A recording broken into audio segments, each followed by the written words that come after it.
How to log back into old BeReal account. So if you want to log back into your old BeReal account, then all you have to do is make sure you have installed. So for installing, you have to open up your Play Store, and then on the search bar you can search for BeReal, and then you can install that application from here.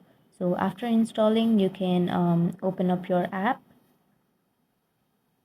and then here you can just see all of this, and you can tap on get started. And then to get started, first you should enter your name. So enter your name, tap on continue, and then here it is asking for your birthday.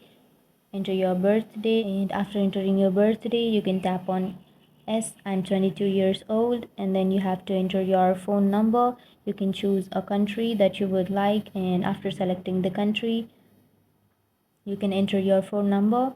After entering your phone number, you can tap on continue, and after tapping on continue, you will get a verification code through a SMS on your mobile number which you have just entered. And after entering that verification code, you'll be ready to use your BeReal account.